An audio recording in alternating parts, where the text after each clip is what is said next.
Hey, welcome, true crime people, to Calling All Beings, True Crime Unsolved. Forgive me, we don't have an intro video as yet, but hopefully my co-creator, Money Nathan, will work on that, and we will have a video for the true crime portion of Calling All Beings. Just to give you a little background, we are one of our chief investigator, Courtney, is doing a missing persons investigation in Pennsylvania.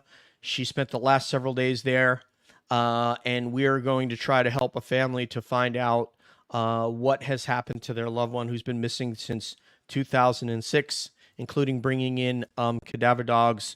We have a dog handler, and we've been using 3 remote viewers and a couple psychics, and so that's going to be Calling All Beings, True Crime Unsolved, which is going to be disparate and apart from our UFO show. The Karen Reed show, Karen Reed case, I became aware of fairly recently, and absolutely have dove in firsthand. And I am one of you, full blast, FKR and Justice for John O'Keefe. My name is DJ, retired USAF Special Ops guy. And I can't get into what I do now, but I'm honored that this gentleman is going to join us tonight. And as all of you know, it is very difficult when the target in this case is a law enforcement. You have a law enforcement officer who was killed, and it appears that there are other law enforcement officers who have perpetrated some type of fraud, frame up, and cover up in order to frame someone that many of us, and not all of us, believe is an innocent woman, that being Miss Karen Reed. And when I became aware of our guest, I was very inspired by the fact that he, as he said, a very difficult decision on his part to engage in support for this movement with Turtle Boy and all of you who are out there, the Young Jerks, Mike, Mazza Media, Melanie Little, and Mark Betterow, Attorney Mark Betterow, who's now is going to serve as counsel for Turtle Boy, among many of you other content creators. Nurse Kim, I'm watching you, all of you. I love you guys. So anyway, without further ado, let us bring on the great white shark of Boston, Leo. So just imagine like a great white shark, and paste it on the nose. You see Sean's face, and then we're about a mile offshore, and there's a swimming Brian Albert. So cue up the Jaws music. And party people, put your hands together for El Jefe, the man himself, the retired supervisory DEA agent, Sean A. McDonough. Jeez, DJ, what an intro. Thank you so much. Thank you, my friend. Amen. You're welcome. This is great. You're welcome, brother. It's so good. And listen, I can't believe you got all the players down. I mean, you said you didn't know about this case, but you got everyone down. It's beautiful. It's really nice. Thank you, brother. I've been consuming this content rather incessantly in order to get up to speed with what's going on in the case. And I am, as I told you, I went to Dean College in Franklin. Many of my classmates are distinguished law enforcement officers, some still active, some retired. And I know they're probably mortified. They're in a difficult spot like you and Peter Murphy are, right? So... Right. But I know I did talk to one of them. I can't say who he is because he's rather prominent in the area in law enforcement. But, he basically just described it as an S show. Well, you know what? That's an understatement. That's an understatement. Yeah. And I said to him, Chief, this would not have happened in your town. And he's, yeah, like I know it wouldn't have. So I just want to say I am a big fan of not only Sean 2.0, I am also a fan of Sean 1.0. And you know why? I'm going to tell you, I just want to tell you guys something before we get into, because I have a line of questions for Sean that I want to go into. But before I do that, and one love to Massachusetts. Like I said, I went to college there, and I just love your state. But you have this way of going after people in this first person dialogue. And I was driving to take my dogs to the forest out here in Georgia. And Sean's going, all right, and next we got to get to, where's this guy? Proctor, come on. Let's get you up. Come on, little Mikey. Ah, there you are. Now we got, and you had him on the screen. You go, little Mikey, let me tell you something. I'll come up from Naples. I'll walk you in. But you got to go in, Mike. And when you're doing that, I am having trouble staying on the road. That's not funny. That's just awesome. You know, DJ, it's kind of funny because when I first got into this, back in the days of I was actually anonymous in the Facebook groups. I was doing these anonymous messages purposely to attack. Well, not attack. I shouldn't say that. To basically attack. Direct subliminally, like a psyop operation to the chief, to Brian Albert, to all these other people. And I told some of the mods that was my intention. And then when I finally, like almost 8 months later, when I got into this platform, it was like I could communicate to these people because I know they're listening. And I'm a former law enforcement guy. I know the game and I know what they're going through. All right. They never thought that they were going to be looked at. They never thought that the FBI was watching over their shoulders. And, you know, I try to tell people, I was giving them little hints along these when I first started with Aiden. Then I went to Kevin Lenahan back in the good old days. And this is just a year ago. Then I went to Mike Crawford and different various, and I was giving little trinkets because I had the answers to the test. I just couldn't give it out publicly. I felt kind of guilty in a way, but in a different way, I felt dynamite. I felt that, you know, if I could just let loose now, but I didn't want to really mess up a lot of things. And of course, until Natalie, who actually gave me the answers to the test, when she flipped, I said, okay, well, she's going to give it over to those people. Now's my time. I can start letting these little nuggets out in a little bit more aggressive fashion. But they couldn't give out what I had because that would destroy them. They were giving out things that was in a bad light for Karen. But see, it wasn't much of that. You know, they were trying, like, see, Aiden didn't really give up the fact that he was communicating with anyone. Right? So when I found out where his ankle was, like, this is great. He can do his thing. And I can start thinking about, okay, as a federal agent, what are those guys doing now? And it became crystal clear. But along the way, I kept dropping little hints. And I said, that's it.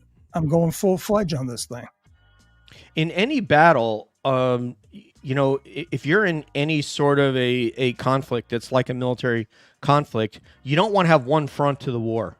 So you could be on one front and pushing very, very strongly, but you would want to have somebody like Aiden or Mike or others or Mazza making a flanking maneuver. Absolutely. That they have to now defend those areas, or, you know, Jen O'Donnell or Rita Lombardi, right?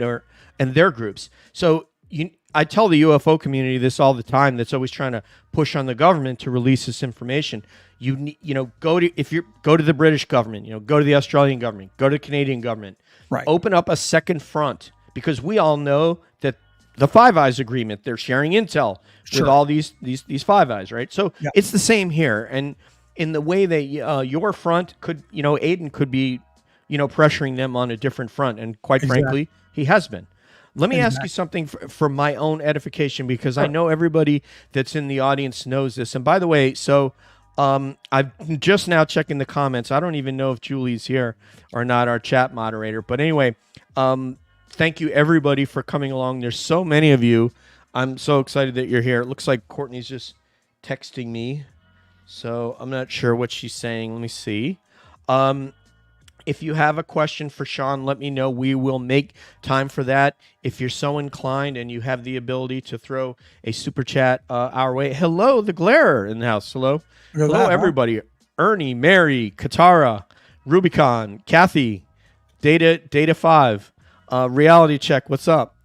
So yeah, if you have the ability to throw $1 our way, that would be awesome. And if you don't, you're still awesome. And we will still That's what try it's to all get your about, question you to know? Sean. Absolutely. It's $1, right? It's $1. They know what that's all about. I mean, come on, right? It's a hard job. I mean, for 3 years of this show, we've made, I think this last week, we've made our first literal few bucks. We've never taken super chats or anything, but I want to start paying these 4 people, the other 3 people that are on my show, and Julie, our chat. Hey, Julie, what's up? That's our chat moderator. So Julie's here. Thank God. That's good. So, Julie, this is Sean. He's awesome. You'll love him. She may need a couple more, I think, but you never know. Yeah, Julie, shout out to Charlotte J. if he can jump on and moderate. But all right, Sean, let's get into it. Courtney will join us shortly. I'd like to start you off at the bar. Sure. And you have some interesting observations from the bar. So, and if you guys see something in the chat that Sean and I missed relative to the bar, please let us know. If you have a question, all caps. If you're able to super chat, wonderful. Sean, at the bar, what were your takeaways, specific touch points from the bar, please? You know, it's funny. That video came very, very late in the game. Even in the trial, I believe it was in Alan Jackson's closing that he directed people to see that video. He said, he cautioned people. He said, listen, when you're watching that video, because someone had put it out. I think it's True Crime Kangaroo. Listen, I'm horrible with remembering nicknames. If I know who you are, like DJ, San Marco, I know who you are. That's easy. But, I think it was True Crime Kangaroo. I believe so. And she put this video. I said, oh my God, because bottom line, DJ, that was something I really looked in on. So if people go back, it was at the end of the night. Mm-hmm. Brian Higgins kind of leaving, and Chris Albert is kind of like doing a separation move onto Brian Higgins. Okay.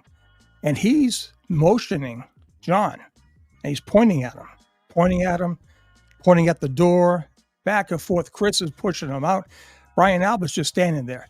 It seems like the issue was between Brian Higgins and John O'Keefe. Now, at the same time, the camera, what she did, she broke it down masterfully too. She zoomed in on the actions between Brian Higgins, Brian Albert, and Chris Albert. Mm-hmm. And there's no doubt Chris Albert is acting as a person blocking Brian Higgins from John, like keeping him separated, keeping Brian's actions so that John couldn't see it. Well, then she focuses in on John O'Keefe, and he's putting his head down, and all of a sudden he does, I call it the alley shuffle. My good friend JFK says the heel toe, whatever you want to call it. John was basically saying, all right, motherfucker, you come to me. Now, listen, I don't know how much John knew, all right? But the thing is, there was definitely some animosity, clearly. And I am a prophetic reader of body language. I had to. Mm-hmm. I mean, when I was undercover, I had to read part body of your language. Job. It's my job. Especially when you're, in a different language, Yep. They can be laughing at you. Te voy a matar. And they say, I'm going to kill you. And you're thinking, oh, this fucking guy is just laughing at me. But he's testing you. When you see the person and their body language, the spoken word goes out the door. This video is absolutely mind-boggling. And I have to give credit to the defense, the team, because they were able to separate the third-party culprit defense. They allowed Lally to put it on in his case. Get a figure. Lally put on 68 witnesses, the most boring testimony. But he put on the 3 main culprits that they identified during the pretrial hearings: Albert, Higgins, and the other Colin Albert, right? Yep.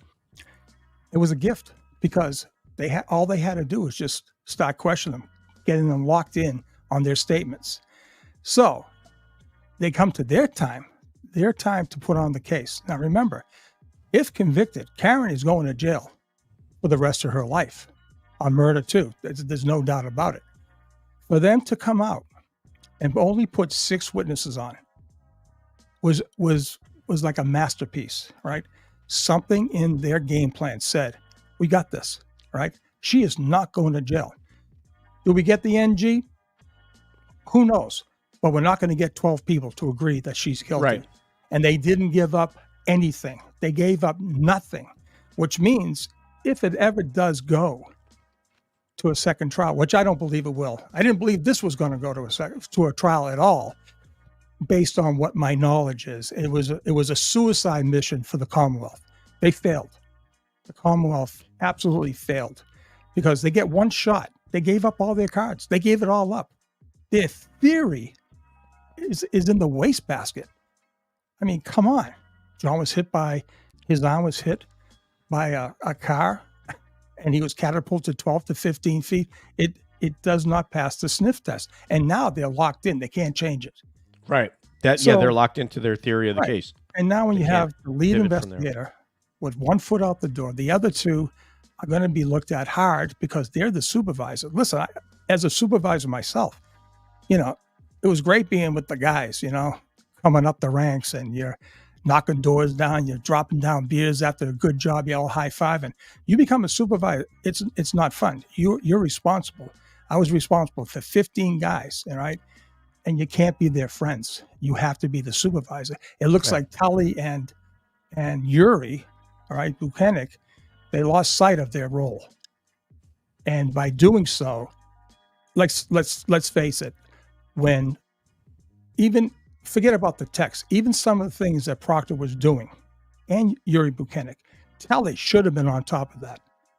Should have definitely been on top of it. And I see not only will they get the failure to supervise, but they're going to get a lot more administrative-wise, up to criminal. And I do believe that the feds have them pretty tightened up. And they should. I was a first sergeant when I retired, and I was responsible for the enlisted force in the squadron, and it was very similar. They have to know that you care about them, but you can't be their buddy, or because if you do that, then you can't enforce standards. Right. And here, let me bring somebody in here. Courtney connected. Hey, Courtney. Hey, hi, Sean. Nice to meet you. Sorry, I'm a little bit late. Had some family stuff. So hey, better late than never, Courtney. Nice to meet you, and thank you for having me on. It's a pleasure. Do you want to tell me your background real quick, just so he kind of knows? I don't know if he's looked at your background. Yeah, everyone have a clearance here. I do.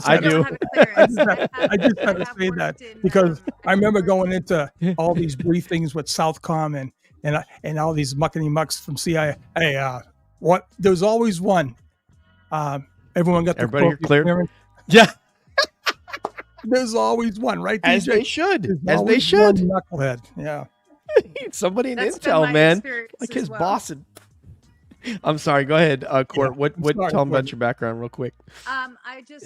psychology mainly. I worked in mental health, social services. I did a fair amount of lobbying for mental health and homelessness in Seattle, Washington. I won a few awards for my work there. I worked in law for a period of time, and so I have a bit of both to bring to our podcast tonight. Oh, that's awesome, Courtney. That's great. Okay, so I got a couple of things that I'm going to get to. We're back in the bar, but Court, we can barely hear you. So check your mic and see if you can turn up your volume. How do you hear me? Do you hear me well? I hear you guys fine. Okay, I'm hearing you better now. Oh, okay. I hear you a little better now. Okay. So you may just have to, if you don't have any mic, you may just have to lean forward to get closer to your laptop's mic. Okay. Yep. Thank you, my friend. This is one of 4 of us on Calling All Beings. Courtney connected, I like to call her. Nice. And she is, like I said, she's a PhD candidate in psychology and author, and she's our lead investigator for True Crime Unsolved. Okay.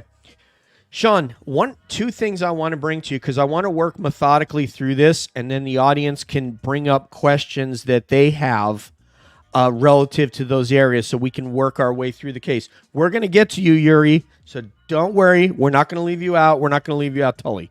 We're going to get to you. But first, in the bar, two things that you and I can't see that we would have seen is potentially Higgins and John making eye contact. And you know what that eye contact means. That eye contact is, you want some of this? Exactly. No doubt about it. Okay. And it seems like John was able to, get Brian Higgins not as defensive. He came over, immediately embraced him and embraced Brian Albert. So if there was any hint that John O'Keefe knew anything about Higgins and Karen, he totally diffused or gave an end around on Higgins's brain. All right. Something definitely happened during the course of the night as Higgins and Brian Albert are leaving. Something definitely happened. And the body language you can't dispute the body language. The other thing now, this is where I want to go to before we go to the house. Sure. Do you think, Sean, that the entire events that would unfold later were set up right there? Do you think that the reason that John told Karen, I want to go to that damn house party, is because he wanted to show that he's not afraid to be alone in a house and to face down Brian in a private setting?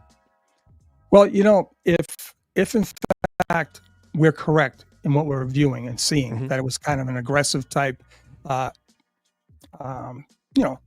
and forth between John and Brian. Yeah, I think he probably said, hey, listen, I'm not taking shit from this asshole, and let's face it, it would probably have been a whole different story with Brian Albert, right? But Higgins, he's a fake. He's a wannabe. He's a tag-along, right? I mean, just look at him. I mean, he looks like one of the characters from Spanky and Our Gang. I mean, let's face it, he's one of those characters. I'm sorry. I mean, that's the way I look at him. And, I know people who know him. I know people he's dated. He's got a very great impression of himself, but he doesn't have the ass that Brian Albert does. He's just a tag-along. That's it. He's got a badge and a gun. He's got a prestigious position, but he's a tag-along. That's it. You know who they are. You know how they are, DJ. We've seen them many times before.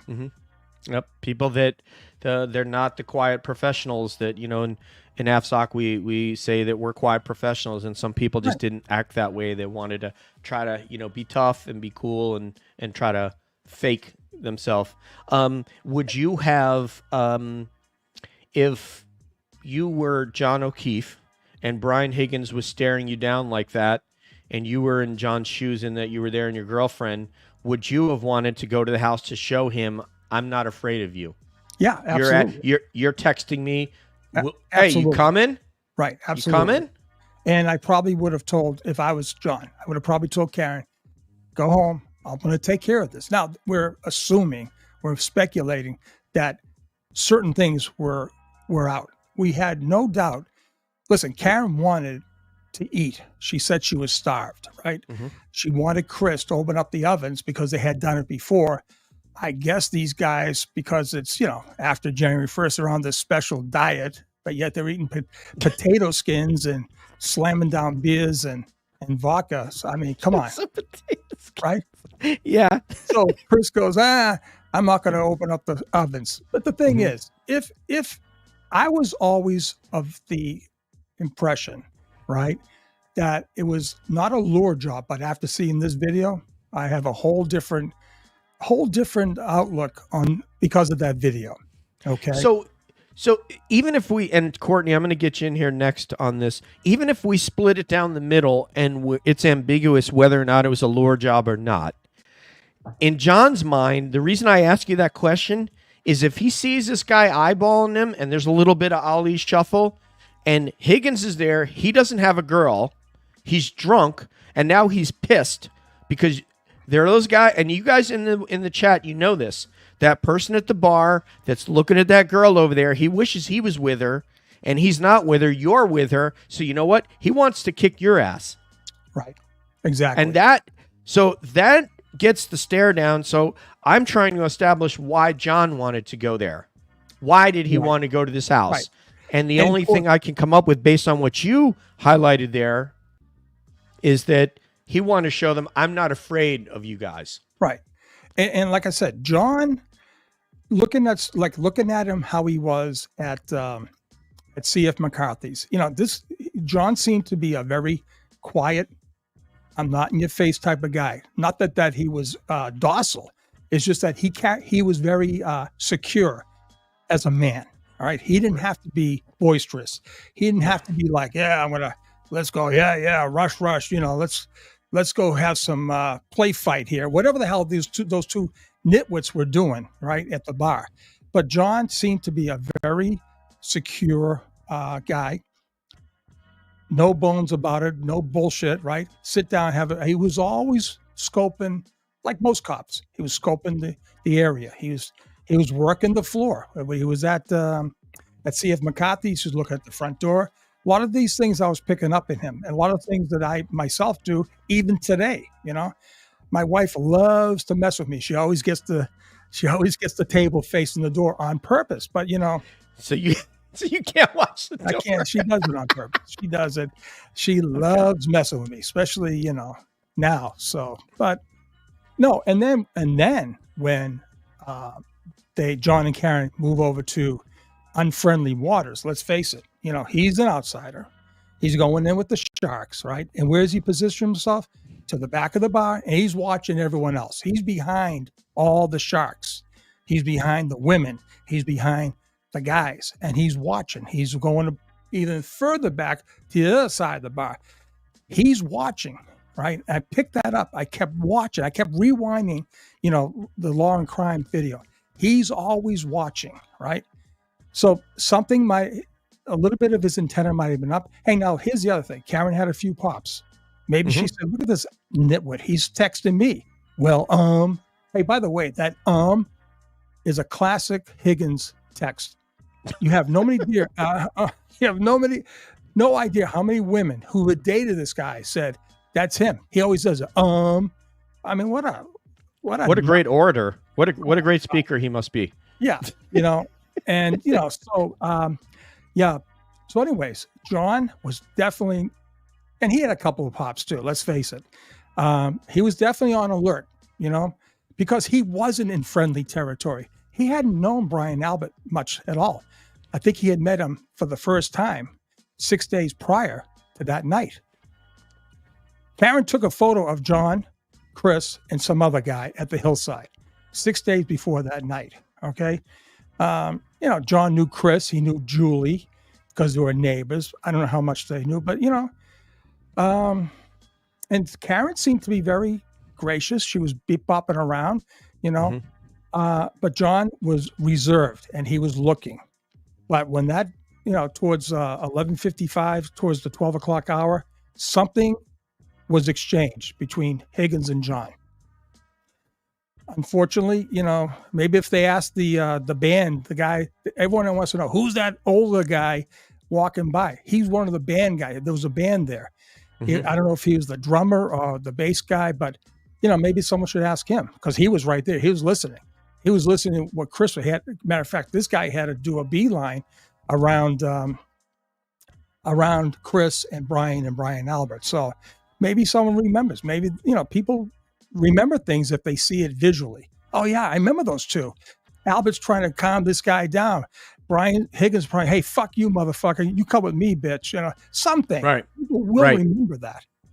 So, hey, listen, I've been there a million times. I've seen it all. I've seen it done in Spanish. I've seen it done everywhere. And you just don't forget the body language. You don't have to have the words. You just see that body language. Exactly. We don't have the resolution to see that eyeballing, but we can definitely see like you said, the body language.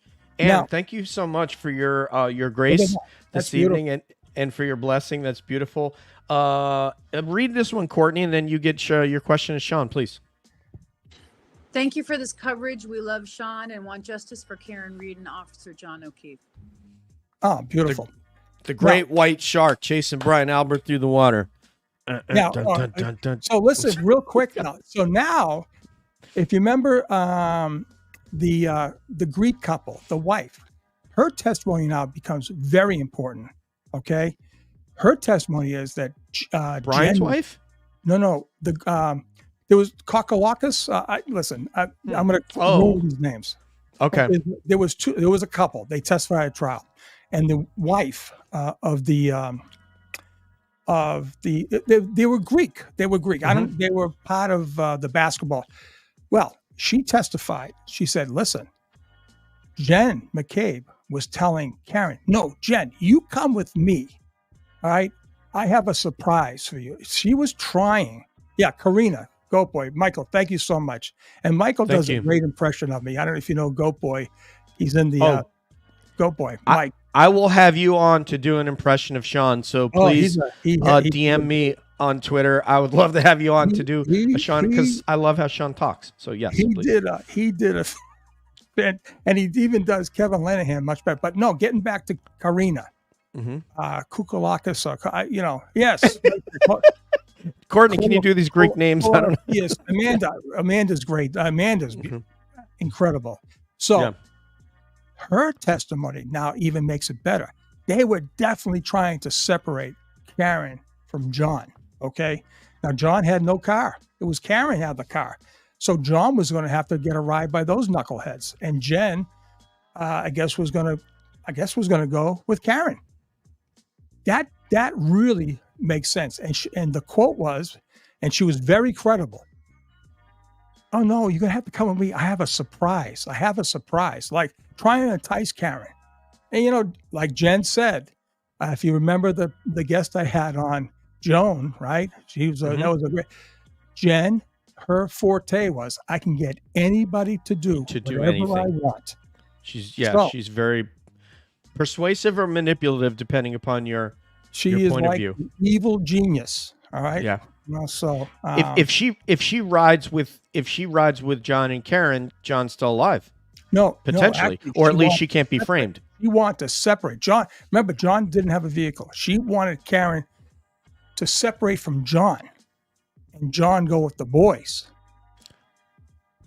Oh, right. Oh, wow. Okay. And then Jen was going to jump in Karen's car and give it this little surprise. There was a plan. There was some kind of plan. So, I mean, this thing, I'll tell you, DJ and Courtney, this case never ends. It just when you think you can exhale and take a break, something else pops up. It's truly amazing. Yuri shows up at somebody's house asking why they called Jen McCabe a year ago. Yeah. I'm like, is this happening right now? And he's being filmed. Let me get Courtney in here because Courtney's been trying to spend the last 24 hours to get up to speed. She graciously jumped into the case so she could join and join me in this interview. So go ahead, Courtney. Well, first of all, I want to say I've been reading a lot about John O'Keefe, everything I can, because of what happened to him, and trying to read as much as I can about the family statements and people who knew him, because most of the case is about what happened in the mistrial and what led up to it. So I was struggling to find a potential motive. Sean, what have you found in terms of a motive? That's what I'm saying. Until this video surfaced, I didn't really think there was a motive. My original thought was, okay, like myself, the party never ended for me. If there was the last call to be had, I was there. If it was, if there was like whatever, I didn't want the party to stop. And when Brian extended this invite, all right, I probably thought that, okay, since Karen wanted to eat, right, she wasn't willing to go home that quickly. And then they decided to shut the ovens, that idea off. So everyone's heading over to to Brian's house, Brian Albert. So my initial thought was something from the ride from Waterfall over to 34 Fairview, okay, was in fact something happened between John and Karen, right? She probably said, come on, let's go. There's a snowstorm coming. And in my understanding, I had to go back to my notes, I believe Karen wasn't going to stay with John. Karen was John's ride home. There was a text message that John sent to Karen when he was at CF McCarthy's. He said, I'm depending on you for my ride. right? Because the other guys left. So Karen eventually comes. So he's dependent on Karen for a ride home. And my understanding is that Karen was going to hightail it back to Mansfield to her place because of whatever, maybe because of the snowstorm and maybe whatever. And she wanted to get John to go home because who's going to take care of the niece? I think the nephew was with other friends, but the niece was there with a friend, and she knew the friend had to go home. So Karen's being the mother, and John's kind of saying, well, I can go for a couple more beers. You go home, and I'll meet you afterwards. I'll get a ride, whatever. And that didn't happen. So that was always my theory. Now this other thing with the standoff between Brian Higgins and John, well, that then throws a monkey wrench because it now gives credence as to why Jen McCabe said, Karen, you come with me. I'll go with you. Like she wanted to separate John from the crowd, from Karen, and let John go with the boys, whether I believe it was going to be with Brian and Nicole or somebody, or maybe Higgins. Who knows? Who knows if Matt McCabe was going to give Brian Albert's wife a ride in his car? Who knows? There was a definite plan. Now, thinking about this and going over it, there was a definite plan on their part, but Karen didn't bite. She didn't bite. So she ended up bringing John there. And I guess there might have been some, heavy discussions in the car, but, the motive could be something to do with Higgins. Okay, I heard you guys talking about Higgins, and I read about Higgins, and I have another question for you, Sean, because I want to see if this psychology matches, because it looked like John was responsible. There had been some tragedies in his family. He became a guardian for his niece and nephew, and why would he have made the decisions to stay out later and go to a potential house party when he's the responsible adult for these young children that he's a guardian for? That's another thing that didn't make sense to me, because he seems like a responsible guy. He cares about the kids. Why would he go out and drink late at night like this rather than going home? So on the first theory I had, maybe he just wanted, because he just basically met Brian Albert for the first time. And maybe he felt, maybe I can, he invited me to his house. Maybe I can ingratiate myself. Maybe I want another beer. Maybe, Karen could come in. We'll have a few beers. We'll get right home. A nightcap, like a nightcap, right? I was great for nightcaps. Anyways, but this other thing, it might have been more motive where he said to Karen, fuck this guy. I'm going in there and tune this guy up or see what the hell he wants. Maybe, I don't think John had the intention of fighting everyone. I think he wanted to call out Higgins and say, what's up? What are you doing? One thing in either theory, in either scenario, okay, John definitely had he had some anger in him, whether it was from an argument he had with Karen, or if he had an argument, or he had some questions and he was pissed off about Brian. And the one thing about the psychology about Brian Albert, okay, who has been known to beat up many, many cops in public, off duty, while drinking. Brian Albert can smell blood. He can smell aggression. He's like one of these dogs, I'm telling you. When he's drinking, he's on high alert. He's on high vicious alert. And I believe no matter what the motive, what the scenario is, John walked in agitated.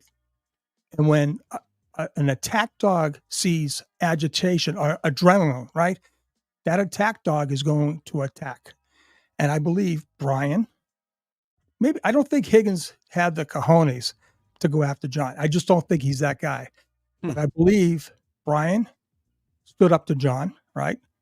And I believe listen, we've had a lot of talk about Colin during the summer, all right? We had information about Brian putting Colin in the house with Brian. We have Steve Scanlon, who tipped off Yannetti, saying the beating was between the nephew and Brian Albert, all right, down the basement. Everything's pointing to that. Now, why John went in, it's anybody's guess at this time. Can you guys hear me now? Is that any better? Yes. Yes. Yes. I That just is adjusted much better. my mic volume. I just have one Hey. more question, DJ, for Sean, Please, if you don't please, mind. ma'am. Yeah, Please, many questions please, you please. want there, Courtney. One of the things that's really disturbing to me is the inconsistencies around his body and the marks and the dog bite and some of this. How can the prosecution in their case basically have a defense against this? Because it's obviously not consistent with the car backing up over him potentially when you're looking at the lacerations on his arm. What do you think about his actual injuries versus the defense that there was a car, the prosecution that there's a car? Listen, I am fully convinced, all right, that the beating and the murder took place inside 34 Fairview. All right. I believe because of certain documents I do have early on from March of 2022, Karen knew who killed John. They knew what happened, and they knew how the district attorney's office was framing her. That was March of 2022, not too long after John's death. The part about why, okay, it makes no sense is it because they had to come up with a theory. They had to make the charges stick on Karen. They had to come up with a theory, and the theory basically was, okay, she backed into John. Because here's the thing, this was an investigation that was done backwards, right? They fingered Karen at first, right? They just had to go and find the evidence because originally Karen, was not, I believe, not supposed to be the one to find John. I believe from certain things that we uncovered, there was maybe 2 or 3 attempts where there was calls being made that, there's a pedestrian down on Fairview. I believe they wanted to make it look like an accident, like he got hit by a plow. And that would have definitely flown with the police because in any case, they didn't want to do this in case to begin with. All right. If they were going to do a frame job on Karen, well, that would have been a lot easier to say, oh my God, it's a tragic accident. We don't know who did it. Poor John's dead. And we go home. It was an accident. And then the killers walk away. But as it turns out, nobody responded. Nobody responded when Kerry Roberts called local hospitals and talked to the dispatcher at Canton PD at 4:53 in the morning, or somewhere around 5. She said, hey, listen, John O'Keefe is missing. She told this to Sean Good. He took the call. John O'Keefe is missing. He was at 34 Fairview. Did someone tell Kerry to call? I mean, she did the right thing, but maybe that was an attempt to get the Canton cops to come out and make an inadvertent discovery. And that would have been another attempt. But then when Karen comes and they delay her an hour, right? Because it was back and forth. There was no reason why they didn't go directly from Jen McCabe's house directly to John O'Keefe's. To Brian Albert.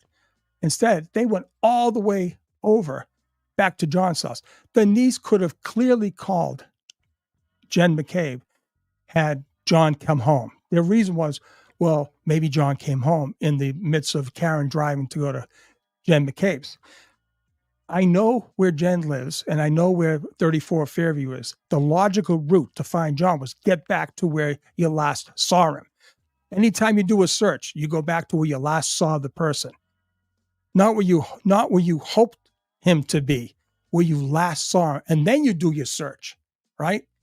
So there's a lot of things here that are kind of crazy, but like I said, I believe, that they framed her based on her own statements, let's face it. And when they had the friends and family meeting, it became a lot easier. Let's just do her and let's get the evidence and we'll frame her. We'll plant it and then we'll make it easy for them. But I want to talk about that for a second, about her alleged own statements. But before I do that, Nurse Kim is in the building. How about Nurse Kim? Kim is excellent. Yes, I've reached out to you on Twitter DM. Kim, we would like to have you as our next guest on the show. So please look for one from call_all_beings. That's me. Want to get you on here, homegirl, because you are a total OG. You're a G keep it like Sean. All He's right. Now, let me ask you a question. Am I Yes, the sir. first Karen Reed guest for you Yes. people? Oh, wow. Yes. That's an honor for me. That's beautiful. It's an honor for us. We're like right to the top guy. Yeah. But we'd like to have a bunch of you on. So if some of you are out there and you want to come on and talk about this, we would like to have you on to do so. Like I said, I've reached out to Nurse Kim, Mike, Crawford, Mazamedia, Sean, and Nurse Kim. Yeah, those are the only ones that I've reached out to thus far. Right. But others, yeah. Okay. Hey, this is great. So here's my question. We were going to work methodically through this, but this train has already gone off the tracks. But we're going to try to reroute it. Reroute like it, that. Of course. So, Sean, I believe those are alleged statements. I don't know that. Has she ever admitted that she said, "I hit him, I hit him, I hit him"? No, never. I believe those are alleged. Those are alleged, and they Mhm. come from one source only, and none of those EMS people ever wrote it down. All right, you would think that it's an important statement. Okay, that one cop, Sarif, all right, he's saying, I hit him? If the Sarif is saying, as a police officer, right, that he heard her say, I may have hit him. Did I hit him? Right, you're almost duty bound to make an arrest. Now, Yeah. as cops are, right, these cops are getting off on the midnight shift. Trust me, these guys who do nothing, the last thing they wanted was to arrest someone for homicide or some kind of fatal accident when they could have been going home because an emerging snowstorm blizzard is coming down the path. So there's a lot of factors here. A lot of people didn't do their job. A lot of people extinguished the memory of John O'Keefe, and they didn't do anything for him. They could have had this whole thing tied up. If they were saying all those statements, they were duty bound to arrest her. Why didn't they? He wasn't allegedly dead at the time those statements were made. That Sarif or that Mulaney, all right, should have made an arrest right then and there. Well, according to our friend Turtle Boy, the legendary one, he said that not one of the and I have a super chat, Aunt BB2. We're going to get to you right after this. So thank you so much for that blessing of 20. That is amazing. Sean, Turtle Boy has said, and maybe you can confirm or not confirm, that none of the initial Canton officers that arrived on the scene that investigated prior to the recusal documented that she said made any statement like that. And my God, if you're an officer on scene and you have a potential, I don't know, what would you call her at that point? She's making those statements. She's number one suspect. So you're telling me nobody would have written that down, and then it was only Jen's her epiphany that happened, what was it, 3 hours later at 9:30? I can't remember what time in the morning. I had a memory that Right. Because if you remember, and I've got the documents, the working theory at the time before Jen had this memory. Epiphany. Yes. It came to me. In a dream. John was hit by a cocktail glass. Okay. Now, they didn't know who, but when Brian Albert heard what the working theory was, now let's face it, he's a seasoned cop. He's going to say, they ain't going to fly, people. That's not going to fly. A 95-pound woman soaking wet is not going to be able to kill a 6'2" guy. That's a cop. He knows better, right? So that theory, that whole statement went from, because at 10:45, Yuri is calling the hospital and the medical staff there, and he's admitting that we're still working this as a domestic, where the decedent, now at this time John's dead, the decedent was struck by a cocktail glass. That's at 10:45. So they're still working at that. But the 11 o'clock, 11:15, now they start doing the state police interviews, and they got the whole story down pat, right? And the fact at someone's home. The fact, Courtney and DJ, that the lead detectives, now cops, we're all curious, right? But you, as an investigator, as a lead investigator on a homicide or a dangerous or whatever type of situation, you have to go to the crime scene. It is the epicenter of your investigation. How could you not? A Boston cop's dead here. I'm not going to knock on the door. And people, I think it's disingenuous for anyone out there to refer to this as shoddy police work, because shoddy means I'm ignorant, potentially I'm stupid. Right. This was purposeful, not to go and not, and actually Proctor's texts tell you as much. The texts when his friends that say, they ain't going to catch any shit for this. Exactly. I mean, he's a Boston cop too. Yeah. I mean, you have to go and knock on that door and say, I want to look around. And if you, I will post an officer here and we will go and get a warrant and we'll get in this house. Like the industry standards go. And furthermore, as the initial police officers who came the first on the scene, instead of hanging around, right, as the medics were taking care of John, right, they should have gone in that house because they saw a body on the ground that they were told he was dropped off to go to a party. Whether they believe Karen or not, they saw a body on the ground with no coat on. It's 18 degrees, no shoe, right, and beaten, right. At first, he's beaten. His head is swollen. He's got scratches on it. He's bleeding profusely from the back of his head. They were duty bound to do a protective sweep at the minimum. God forbid. What if that family was killed inside there? Anything can happen. They didn't even do that. And I know back when I was a cop, that was like ingrained in us. Always secure the scene, secure it for your own protection and for the protection of other witnesses or other beings, right? You don't know what the hell happened inside that house. You could have had 3 bodies dead. They didn't check. And there was a reason for that, because they knew, back off, lay off this case, lay off.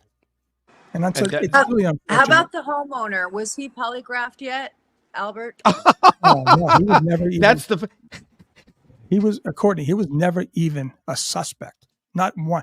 It wasn't until the FBI made him a suspect.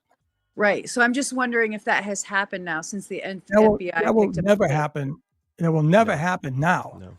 And it would. And Brian's too smart. He would never take a polygraph. He wouldn't. I mean, he's just too smart. And yeah, and so that the reason I laugh, Courtney, is because they didn't even see fit to knock on the guy's door to say, "Can I look around?" And Right. he does. You know, people that are out there that are like, "Oh, Karen Reed backed over this guy at 24 miles an hour in the snow." You know, a police officer, first responder, and I'm not one. I mean, I'm military aviator background. I'm not law enforcement officer, even though I studied in college. They would have run out there and said, "Oh my God, there's a brother officer on my lawn." EMS, fire, police, they are right outside my bedroom window. What was it, 20, 30 feet? I don't know if anyone can give me the measurements so that it's quite close, right? And he never came outside to see what was going on. And that was very purposeful, because if he did, they could start asking him questions. And he knew that Proctor was not going to knock on his door because of the family connections. Yeah. Let me get to Auntie BB2. Aunt BB2, thank you so much, ma'am, for the blessings. You are awesome. Courtney, can you read this one? Hi, Sean. Lots of us in multiple chats are wondering, OJO lost approximately 3 liters of blood, and it wasn't on the lawn. It was in the basement. Do you know why AJ or Yannetti didn't bring this up and end this farce at the trial? Thank you.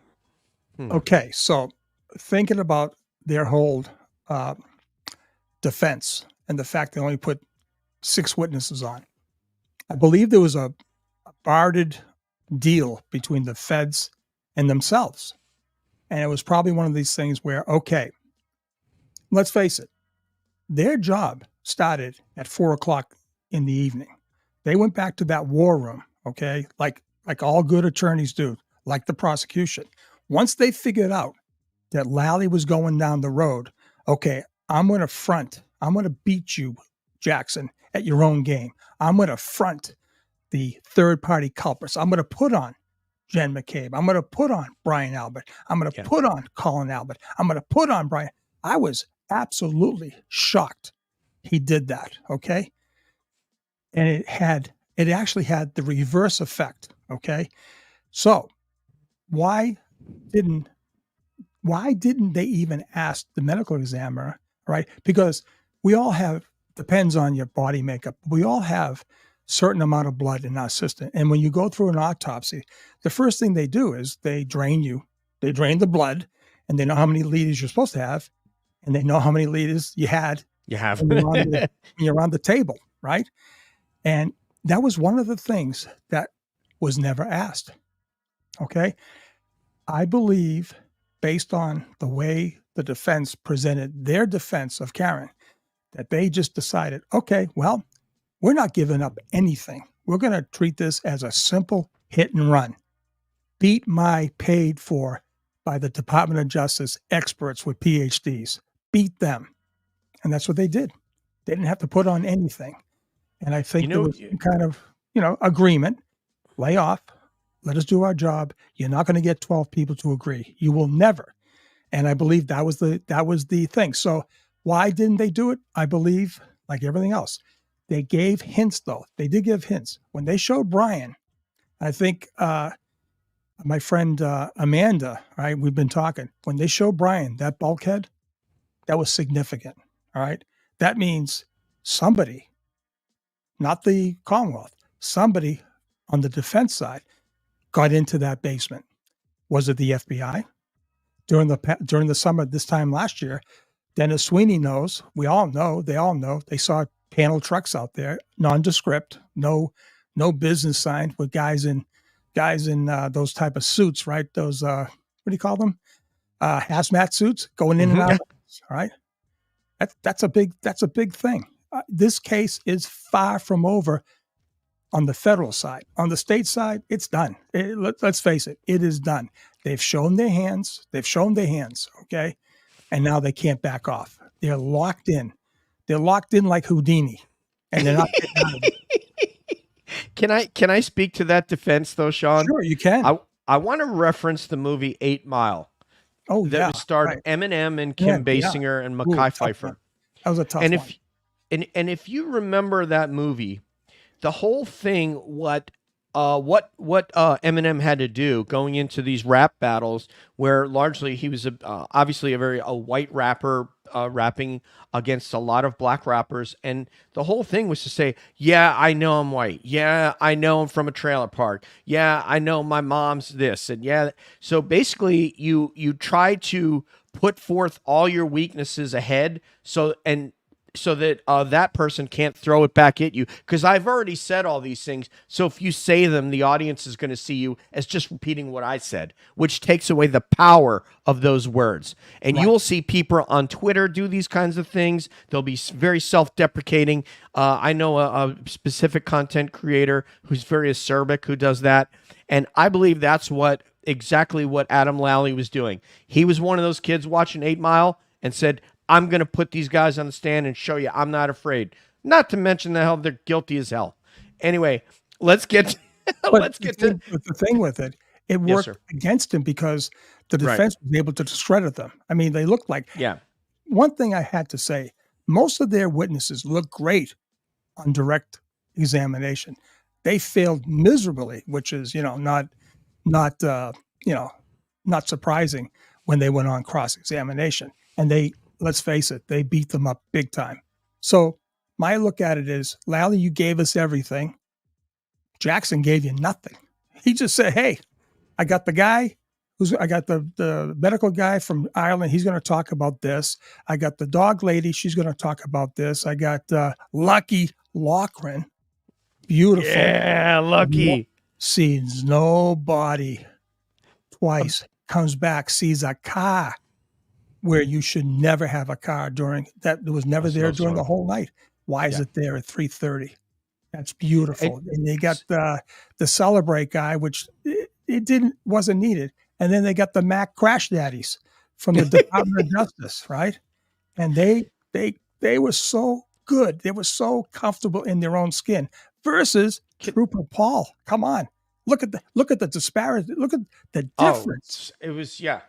Jesus. It was like Dick Vitale once said, it was like Vanna White and Dr. Ruth in a bikini contest.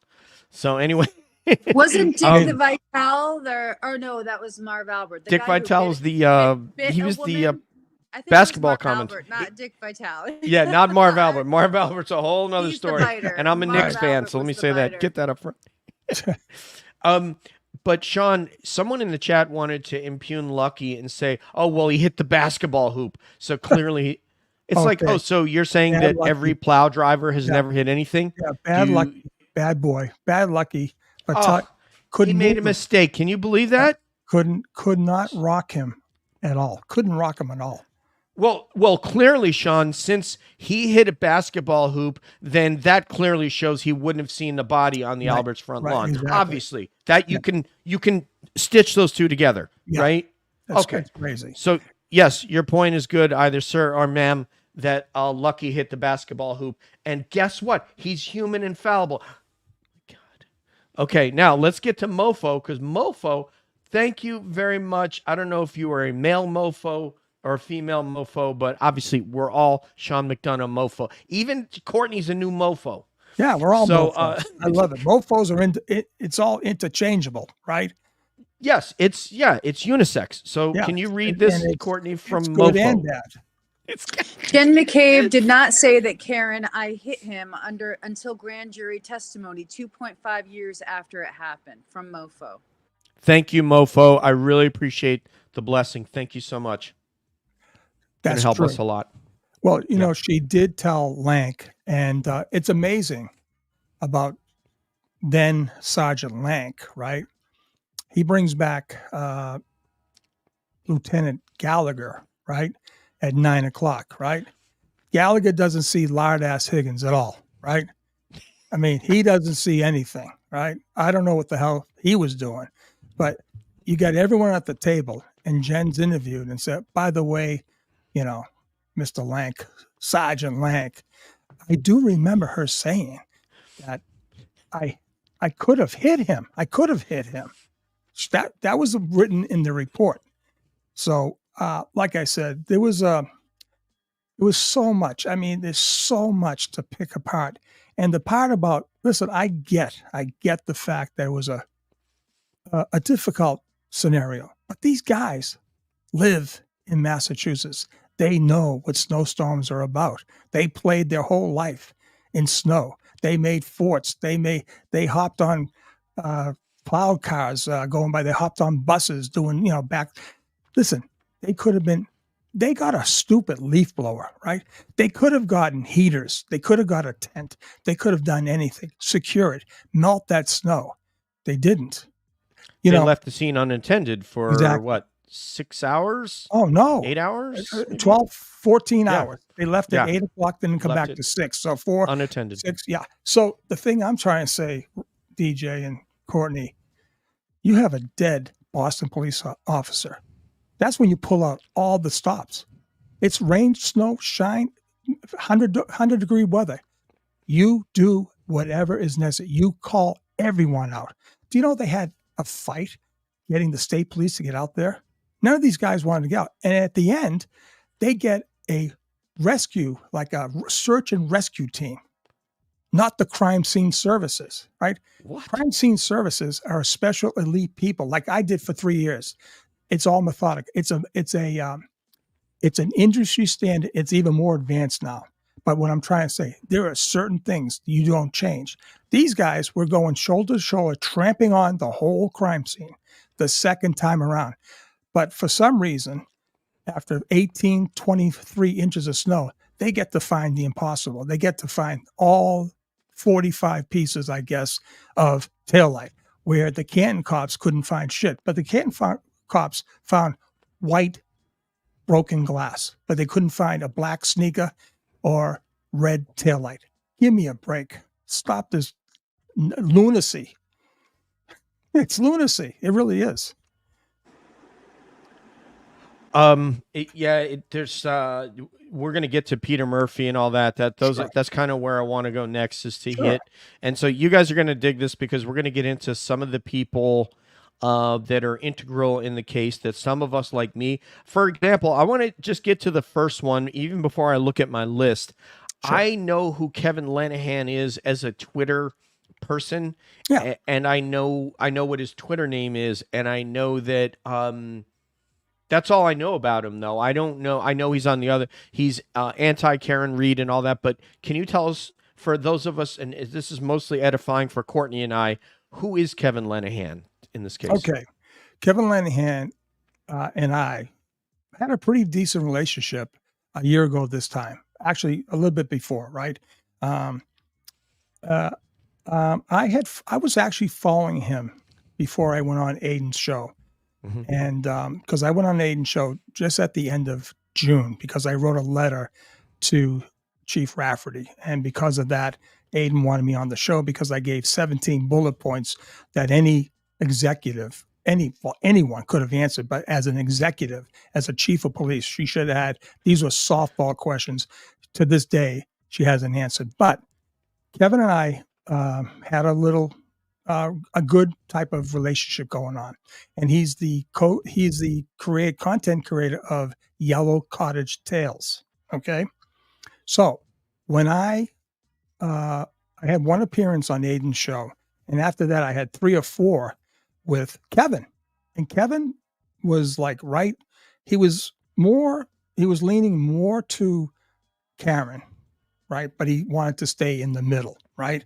Which was great. I actually loved the fact, because who I really wanted to debate me was a guy like Carl Dougal, right? He's a Boston cop, right? A very big supporter of John being murdered by Karen. And I wanted him to tell me, hey, Carl, you're a detective. You're an active detective. You know John, you know Karen, right? Tell me why you think she did it. And I wanted to have this debate. It didn't happen. So Kevin became that guy. And Kevin was pretty good. The problem with Kevin was he made a fatal mistake. Which was? He had me, actually, I was the unlucky person. I was on his show, and I didn't know you could actually hit on comments. I was on private chat, because he would send me little messages. I didn't know you could hit comments. You could see all these comments. I was a newbie. I didn't know shit about this StreamYard. Mm-hmm. Next thing, he's reading something. He's looking back. I can see his facial. It's me and him, just me and him. I can see his facial expressions. And all of a sudden he blows up. It's actually comical, because I'm there and I think he's blowing up at me. And I said, in the background, I'm saying, Jesus Christ, did I say something wrong? And he is going off on the people in the chat. And one of the people in the chat was Aiden. And he got hammered. I mean, because I went back. Eventually, I figured out how to do it. And I went back and I saw he was getting hammered. And, that was like the end of Kevin. I mean, we stayed friendly a little bit until he actually came out and said that Karen was guilty, that he believed that Karen absolutely was guilty. So that kind of washed up. I still like the guy. I mean, as a person. Professionally, like if you want to call it professionally, we're on polar opposite. He really, he tries his best to discredit me, to take shots at me. But as off the set, if I'd sit down with him, have a cup of coffee, I wouldn't have any problem with it. He's an intelligent guy.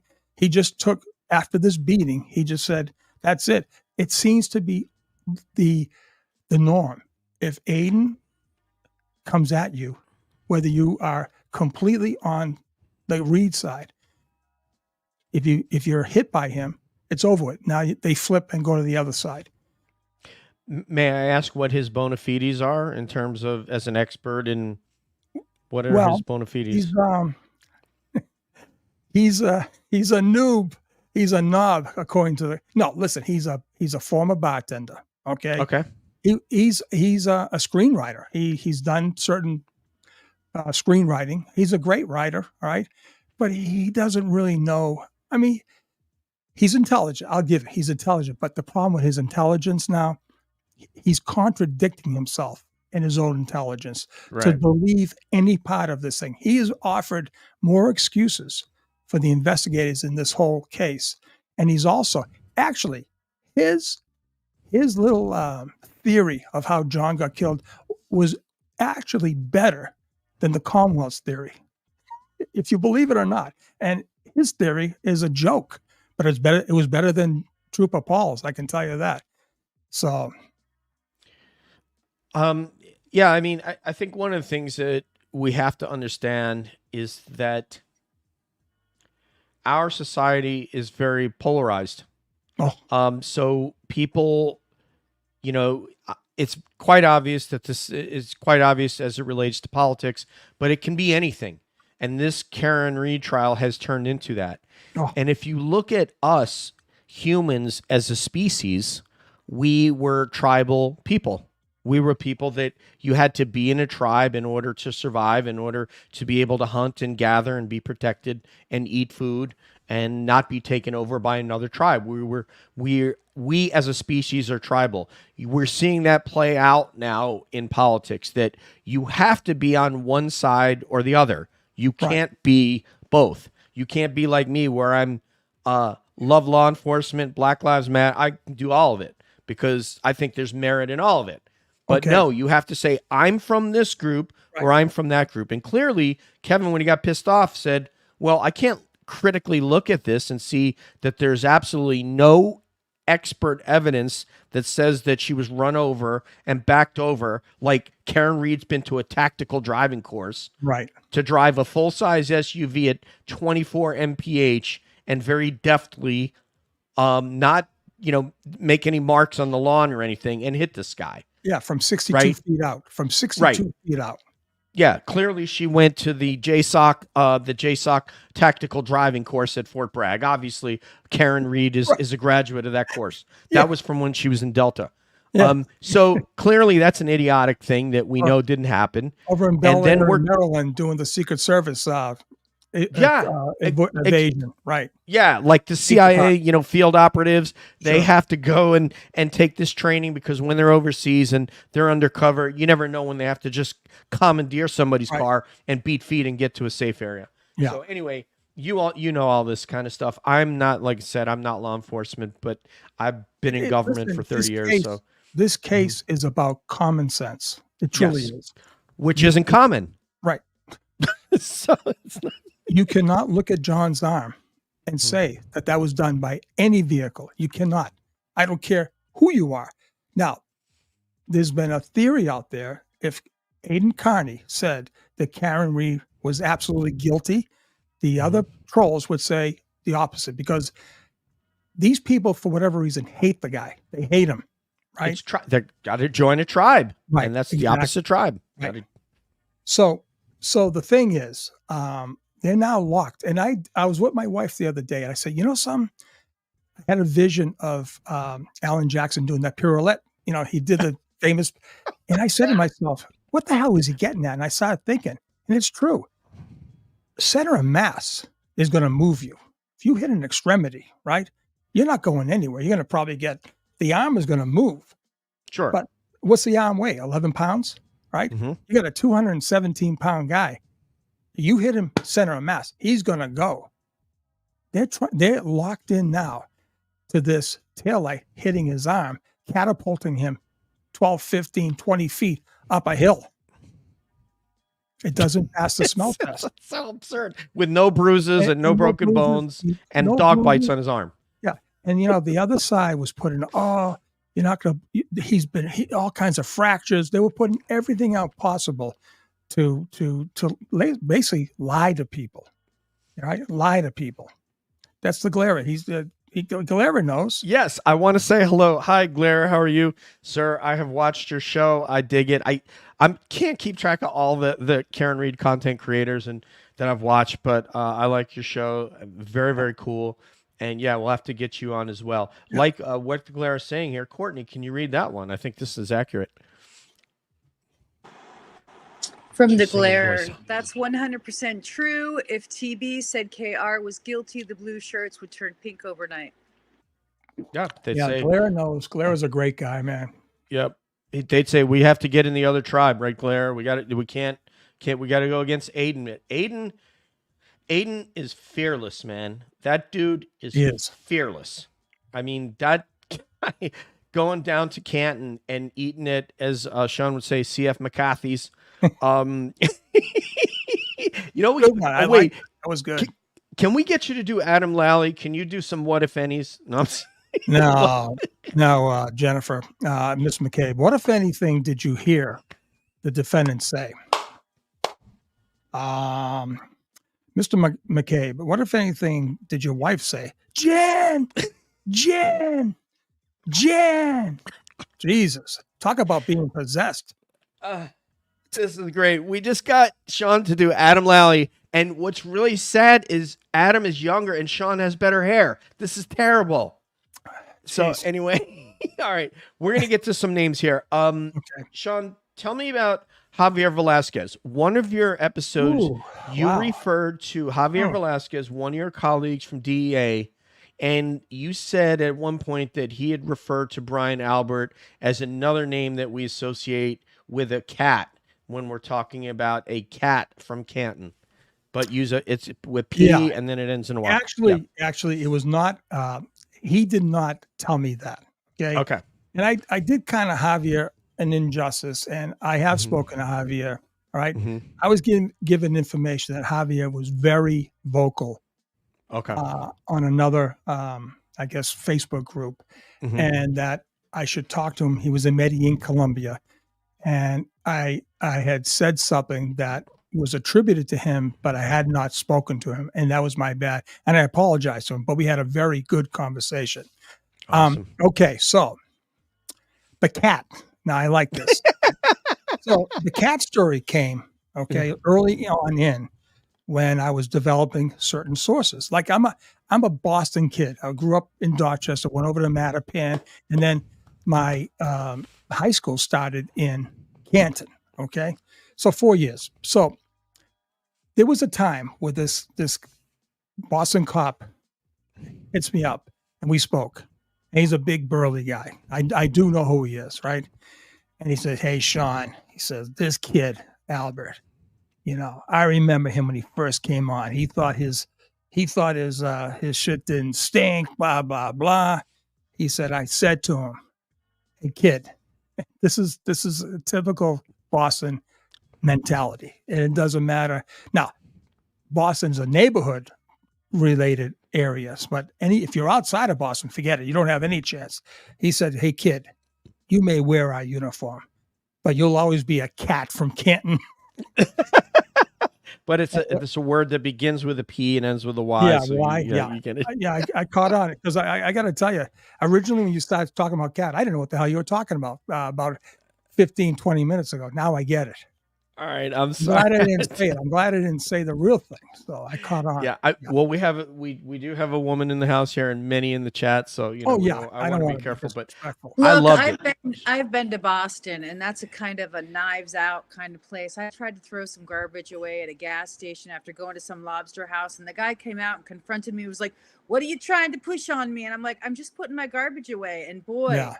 The vibe in Boston is very different, and you got to be on edge to go through there. Courtney, sometimes that could be endearing for some people. The way they talk could be endearing, believe it or not. Not from Pennsylvania. We're different. We're very different. Boston's very different from northeastern Pennsylvania. So when I came back, that's what all my family asked. Were they hostile in Boston? Were they nasty? And I was like, I had one encounter, but he didn't push me too much. Or it would have went down because I had kids in the car and I was like, "Dude, if you're going to come at me, you better bring it." And he didn't. Right. He let it go. But, when you say woman in the house, I'm not your ordinary woman. And I've heard the P word before. I've heard the F word before. And as my mother likes to say, she's glad her children heard it before going to school on the school bus. Right. So there you go. Funny, Courtney, I tell this story. So when I left to take the job in D.C., I was 21 years old.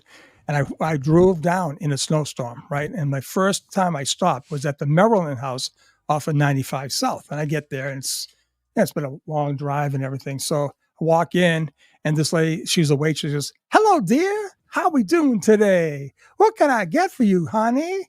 And I go, wow, this is a difference. So I'm down there almost 6 months, and I'm with the Virginia class and Maryland class, DC, and everyone's talking so nice. I go back home after 6 months, right? And I go back home, I see some old friends, and some girls go, "Hey, Sean, how the fuck you doing? How's it going?" I said, "Oh, God, let me get back to Virginia." It's kind of funny, but listen, I love them. I love the Boston crowd. That's my home. I mean, that's beautiful. Like, I'm the same way. I go home to the Hudson Valley of New York. Hendrick Hudson High School friends. We get together twice a year, every year, and I go back to Dean, and I was a football player at Dean, and I go and get together with my teammates there every year. Right. So beautiful. That's great. I love it. I love to. Franklin was in my hometown. Franklin was in my high school, the Hockomock League. We played Franklin. The Franklin. Played Franklin? Yeah, we did. Oh wow. We played Franklin. Yeah, they were a great team. Man. Yeah, tough team. It's a cool town, man. Going back there was just like magical. I think we've had 2 reunions. Last year I missed it because I moved to Georgia, and now I'm moving to Colorado next weekend. That? Right. But I'm planning on coming back for homecoming to Dean. So I'm just gonna tell my boss I gotta take vacation. So, look, since we're talking about hometowns and family roots and whatnot, I just have to bring this up because we had. Damn it! Can you hear me? I can hear you. You're frozen, but we can hear you. Hear me? Yeah, you're good. Yes, ma'am. All right. Well, this case reminds me a lot of like the hometown stuff, the corruption, the cops, cover-ups. We had that a lot in my area, and so it kind of stinks of that. And so I wanted to get your bead, Sean, on these cops and this group. Have they ever been implicated in corruption before in other cases where they have kind of worked together to hide evidence or to make a case go a certain way? Do you know any history of that? I left Canton at a very young age. I left after high school, went to Westfield University, which is in the western part of the state, and I went right down to DC. Now, I do know basically from my own involvement in the case, certain things were coming out of corruption. It started at small, and this is how it goes. Corruption is a very slippery slope.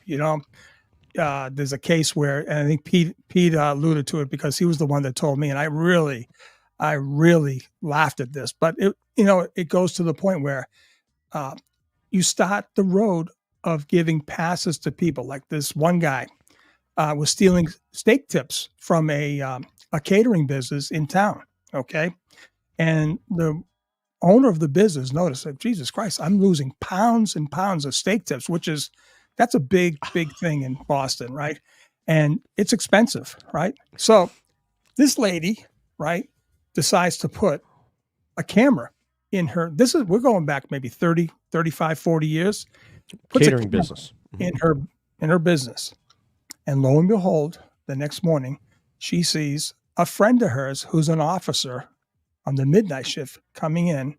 He knows the code, right? He gets in. I don't know how the hell he had the key. He gets in and takes all these steak tips. Now, instead of calling the cops, she calls the fire department. And the fire department person that responded is now the town administrator for Canton. This kid Duty, right? So this is, and it was reported. It finally got reported. He said, "Hey, listen, I can't do this. You got to call the police." And Peter Murphy was the guy that blew the whistle, right? He wrote a report, sent it up the chain. Rafferty was his lieutenant because he was a sergeant. His first line supervisor was lieutenant. And the way it's told is she didn't do a thing. So it's certain things like that get you to where you have a guy on the Boston cop on a lawn in your town and you don't do the right thing. And they're also implicated in their investigation of Sandra Birchmore, who in 2021, prior to John being violently killed, is accused of committing suicide, okay, in her apartment in Canton. And some of the same players went, well, obviously it's in Canton, some of the same players went to the apartment to investigate.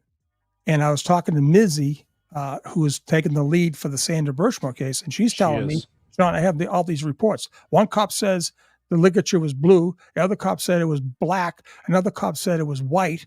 Another person said it was plastic. Another person said it was metal. They don't know what so many different reports, and they're putting fingers like this.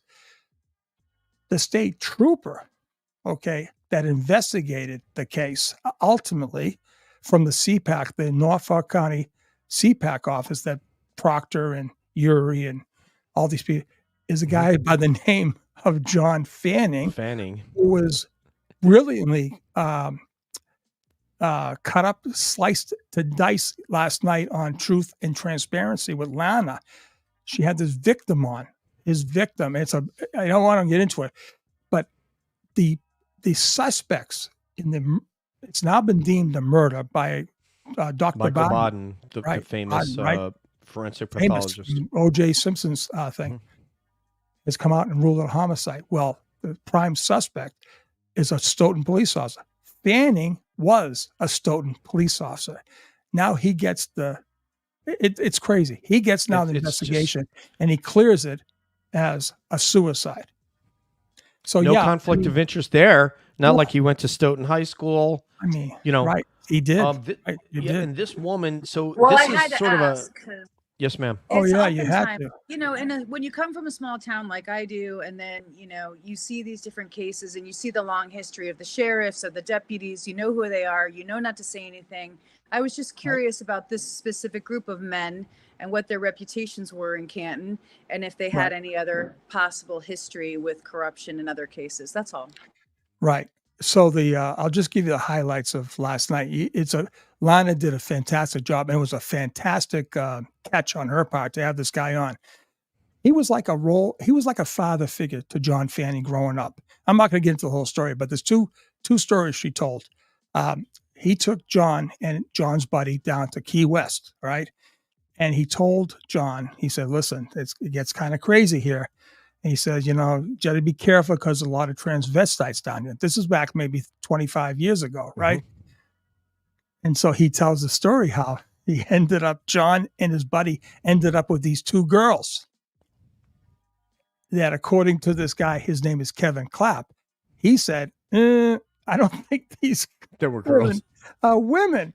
And of course, the other guys have been drinking and you can't tell them anything. They're cops and they know better.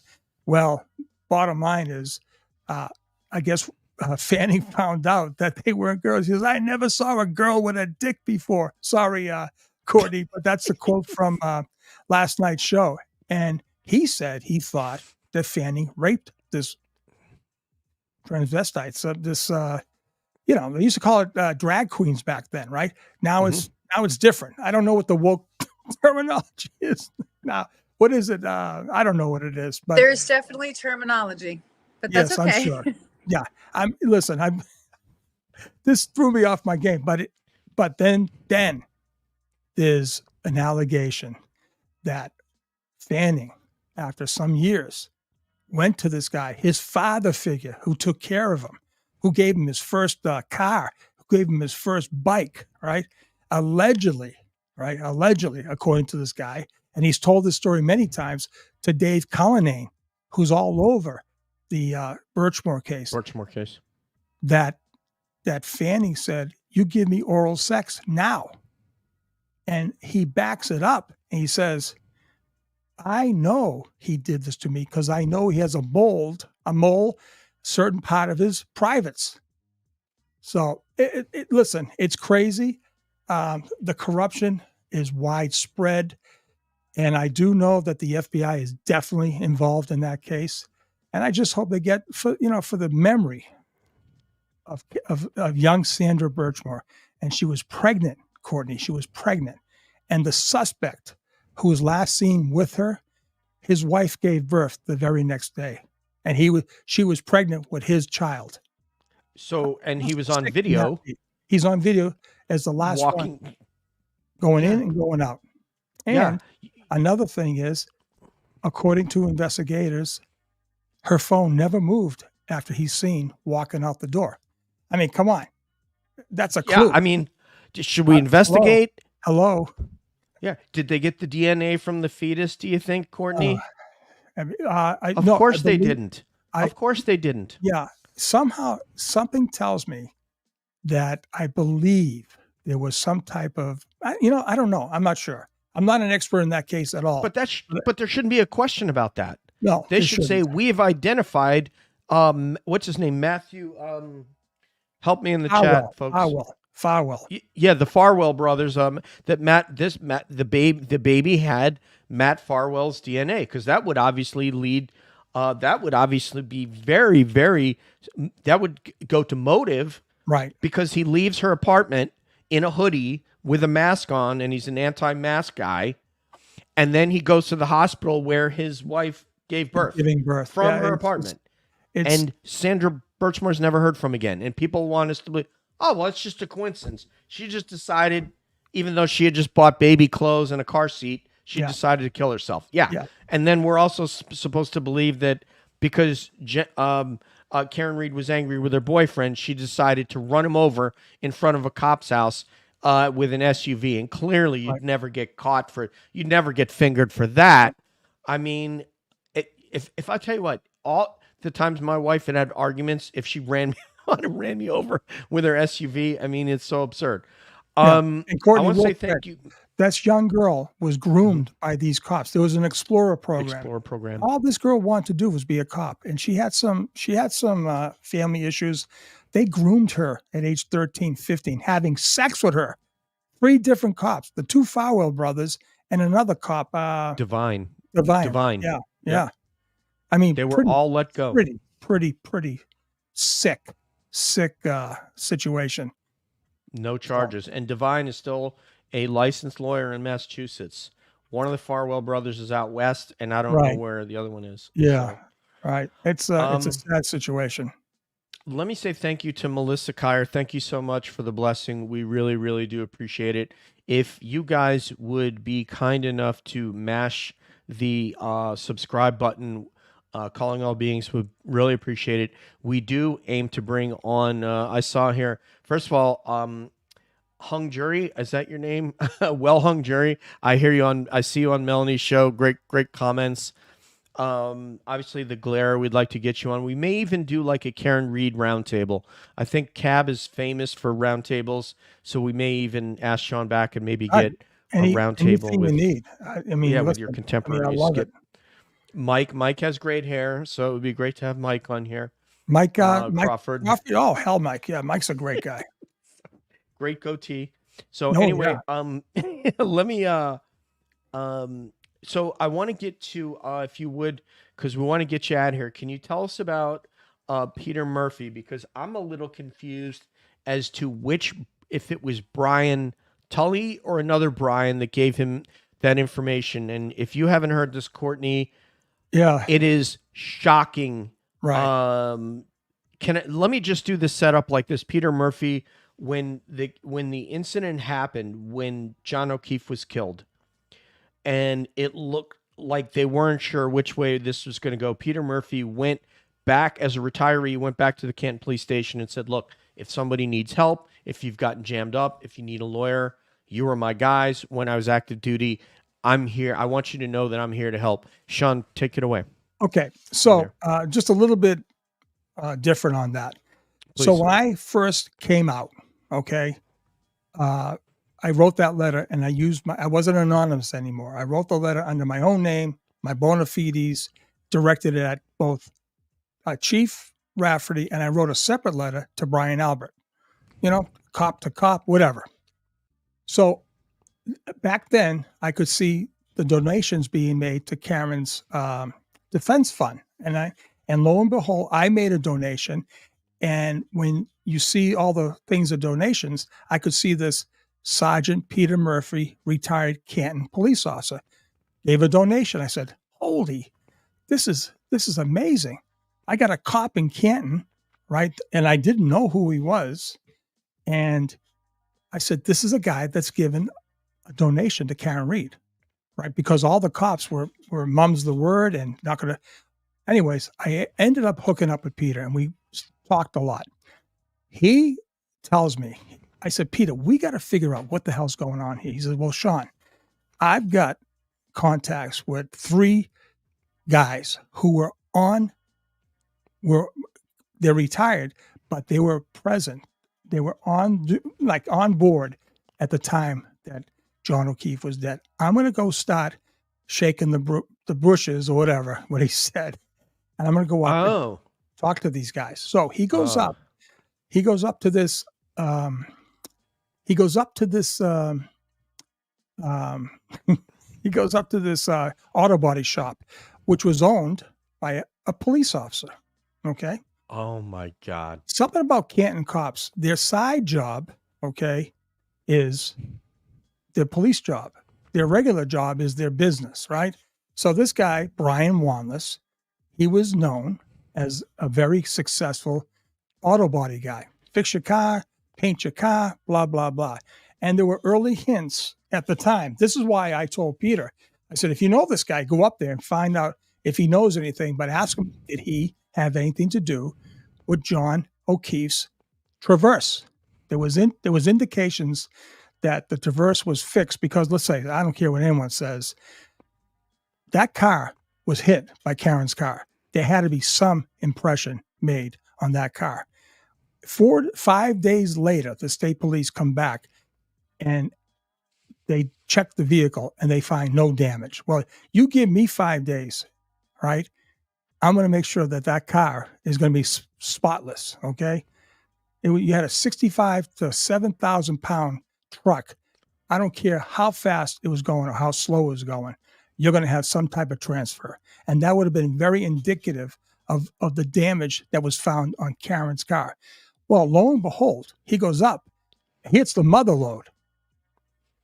He doesn't ask him about John's Traverse, but he goes and says, hey, Brian, listen, I know you left the department, and I know I'm hearing you weren't, you couldn't take the heat anymore, because his wife was telling all the people in Canton that the rumors were getting too bad. And he said, that's it, I'm done. I don't need this anymore. Well, he tells Peter, he said, listen, all I did was I took the taillight housing out because the state police didn't know how to do it. Now, that's huge. That's huge, because we found out that, in fact, Brian Wanless, his name never, ever, ever appeared on any report. Now, we go back to Police Officers 101 and how you handle evidence. It's called the chain of custody. You touch it, I touch it, Courtney touches it, it's got to be documented, right? My understanding, and it's still to this day, Brian Wanless never appeared on the chain of custody. Now, nothing nefarious about what he did. What's nefarious about it is that he wasn't on the chain of custody. He's on videotape at trial, taking the taillight out. He was summoned, 3 or 4 days later to remove that taillight. All right. And why wasn't he put on the chain of custody? There was absolutely no reason. Why were they trying to hide that fact? Okay. So Peter goes back again. He goes in, and next thing he says, hey, listen, all I know is this, is that I didn't crack the light and I just took it out and that's it. It was huge. That was huge. And we started putting that out. Not that Brian was in any trouble. It just went to the sloppiness and the cavalier-ish type way that this investigation was done. And remember, this is a Boston cop. And they were lazy. They were purposely lazy, and they didn't cross the T's and dotted the I's on anything in this investigation. But laziness isn't purposeful, right? Exactly. It's part of your personality. So I believe laziness kind of lets them off the hook a little bit, whereas they specifically did certain things so it wouldn't be traceable. You'd have plausible deniability. I just didn't do it. I don't know why. I didn't write a report on it. Right. I didn't take I didn't take photos at at Karen Reed, at Bill Reed's home when I went and seized. I don't know why I didn't take photos of the car as it was. Right. Don't know. Exactly. You don't preserve. It's willful. It's willful. And the thing is, contrary to the Brian Walsh case, the kid was a superstar. He did everything by the book. Geofence, Google searches, all that stuff is collected, reports written, no misspellings of names done. If you see it side by side, you could see where this guy just basically was corrupt from day one. There's no other way you can say it. Yeah, and you kind of talked about that because it's kind of like there has to be a point where you're going to basically you're going through basic training, or what police academy to learn how to enforce the law. And so you're going into it ostensibly, hopefully with clean hands and saying, I am a law-abiding citizen. I'm going to enforce the law. But what some of these guys who are not the Seans and not the Peter Murphys say, and this runs counter to what I learned at administration of justice at Dean. We had a Walpole Cop, this professor, and he said, we enforce the law and we follow the law. Right. These guys are like, we enforce the law, but we don't have to follow the law. True. And I was on a podcast the other day that's coming out in October, and the interviewer said, Sean, if you had to pick out one word to describe what is a basic ingredient for investigations of a homicide or any homicide, I'd say integrity. You have to have integrity. There's no way about it. There was absolutely no integrity in this investigation, none at all. And it showed. It absolutely showed. Yeah, it's, what's the Air Force's motto is integrity, service before self, and excellence in all we do. Look at that. So, that's beautiful. Yeah, now I gotta dump some Air Force culture and get with Space Force culture and find out what all their ethos are. Oh, that's awesome. That's really nice. Last person, Tom Beattie. Can you explain to people who Tom Beattie is? Because what you just said before I leave this topic, basically what Peter Murphy said is they went and they fixed Karen Reed's car to look like it was the murder weapon, and then someone apparently repaired John O'Keefe's car. That is the working theory. Well, I can tell you right now, of a lot of different things in this case, I know I'm going to get reactions from some of the people in the chat that follow me, but my contribution, really, other than my own experiences as a crime scene investigator and an agent with the federal government, I did a whole taillight segment, and I went to Lexus, I went to auto body shops, and I reviewed the original version of the her backing out of her garage, of the John's garage, hitting the car, slowing down her coming out, where I utilize Michael Proctor's own words that he used in an affidavit to swear out a warrant. And he said, I'll have these etched in my head forever. He said, when I got to Dighton, the Dighton resident, I observed the right rear, right side of Miss Reed's vehicle, that it was shattered with a large piece missing. I said, wait a minute. That's not what I saw as she's passing by the camera with the floodlights on it, right? Yeah, you can see it's red. I got so many pictures and close-ups and stills. I said, well, wait a minute. This kills him. And the fact that he didn't take a photograph when he sees the vehicle at 4:15 that afternoon says to me, he's hiding the ball. Right? That was a famous quote in some of the documents I got from Natalie that Karen said, these guys have been hiding the ball since day one. It's a beautiful comment. Karen's writing these things. If you don't know the story, this lady Natalie was the intermediary between Karen and Aiden. And it's a long, involved story, but I actually Natalie gave me the file that she gave to Aiden. And when I saw some of these things like wiretaps of the DEA and other stuff that we knew in March of 2022, who killed John, and the feds have been involved much longer than anyone knows, or blah, I'm saying, this is like music to my ears. This is cheating on a test. This is like, are you kidding me? You give this information to a guy who's had 28 years, 35 years on the job, but 28 years as a federal agent? This is outrageous. This is incredible. What are we doing here? Let's get this baby over. but for whatever reason, there's obviously a plan. So it sounds like your opinion of Aiden is favorable. Now I'm coming in this as a neutral person, right? Mainly trying to look at John O'Keefe's life, who he was, why would he have gone there that night, why would he have had this challenge, blah blah blah. So when I've been reading all the press reports about Aiden, I'm just wondering why he ended up going to jail. Did he not go to jail for a period of time because of his involvement with Karen? Well, yeah, he was charged with witness intimidation. I don't know, 16, 17 counts, and he was let out on bail. Okay. And the bail was basically, don't have any contact with anyone. Okay.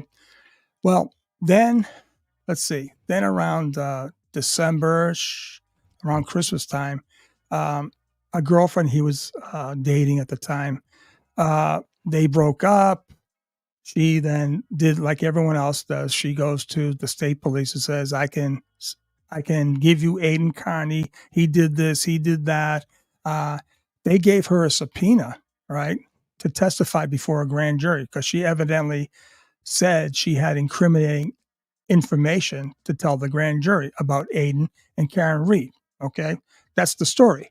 Well, when they give her the subpoena, they instruct her, listen, I did it my whole life. This is how you do a drug deal, right? You set someone up. I mean, I've done it my whole life. If you're inclined to be a drug dealer, you're going to sell drugs or buy drugs. Well, in this case, she lured Aiden over with the lure was the summons to testify in the grand jury. And unfortunately, he did not listen to his attorney, and he went anyways, right? Because maybe he was just too curious, right? Well, one thing led to another. He doesn't realize she's talking to Tully and company in the phone. They met in a foyer of the apartment complex. He did that right. He said, I'm not going to go into that environment inside the apartment. And this is all from his home court records. And eventually, she was able to get him in the apartment. They talked to, she said she was pregnant and she was going to take these abortion pills. It's a long, involved story. The end result was he ends up having sex with the girl, right? And then he was taking notes on the summons and taking notes on texts that she had with one of his arch rivals, this girl, Kay Peters, and other people. He was taking all these notes, right? His former girlfriend. Right, his former girlfriend, right? And all this stuff, right? And I guess he goes to the bathroom to clean off, and the girlfriend goes and grabs the notes. And there's, depending she says he tried to get the notes and push me on the couch. He says, I just wanted my notes. I want to get out of there. And there's a recording. And at the bottom line is, well, he gets charged in this case, right? In this separate case for domestic violence. And because of that, he was violated. It was famous. It was Christmas Eve or something like that. And the reports came out and said, oh my God, and Dave Cullinane broke it. I'm reading, I said, listen, you can't make this stuff up. There's reports that said all points bulletin alert on Aiden Carney. And he's out. He's out. I talked to him that day. I spoke to him. I said, Aiden, Merry Christmas. You okay? He said, yeah, fine. He contacts Peter Murphy. He says, Peter, do you get it? He says, I don't have the telephone. Now, I mean, listen, based on that, there was this massive, I don't know, manhunt, whatever you want to say. But anyway, he ends up a couple of days afterwards on his birthday. So 25th to 26th is his birthday. He ends up turning himself in. He goes to jail for 60 days and he went to jail for 60 days. So, and he's going, so anyways, the domestic violence thing got dropped. It got dropped, but she has, what do you call it? Protective order or some kind restraining that's order. Right. Restraining order. Yeah. All right. Is my volume, I know they mess with it. Is my volume okay? Yeah, I can hear you. I can hear you well. I don't know if people in the chat. These guys, they like to mess with me. They know I'm watching, so All right, Anyway. Sean. How you mentioned during one of your amazing podcasts, or I say podcast, one of your broadcasts, relationship between Brian and Jen McCabe. How confident are you about that? 1,000%. 1,000%. So tell. Yeah. So just for No, Courtney, you don't just have for to Courtney, tell me. because I she's know. new. I read Jen about McCabe Kane, and is- I read about McCabe. I read about the. I'm up. McCabe, yeah. Yeah. She's the coveted sister-in-law. Really? Oh, The coveted okay. one. Yeah, they're all going there. So let's see. Yeah, That is listen, crazy, it's man. it's It's about absolutely Tom crazy. Beatty. I've got one. Oh yeah, Tom Interesting. Beatty. Yeah. Very interesting. Good guy. Mhm. Okay. So Tom, okay, has a daughter, Erin. And as the story goes, nobody wanted or could put Colin in the house. Okay. As you remember, Brian and the whole people, when they took the reports, mentioned everyone that was in the house except for Colin. So when it came time for the state grand jury, the prosecution gives the list of witnesses to the defense, and they notice that Colin is not on the list. And they asked Lally, why isn't Colin on the list? And Well, and They they said to all check the are. mic. I don't It's know. really bad. why is Colin on? I can hear you loud and too, clear. but they're all commenting. Why is Colin He not? can't hear us, Hello. so we should check. Yeah. Yes. Test. Can you guys? I Yes. think you're All right. fine. I can hear you Say just everyone. fine, and they're Okay. hearing what I'm hearing. Well, maybe I'll go Why out. is come back. Colin No, not you're on fine. the list?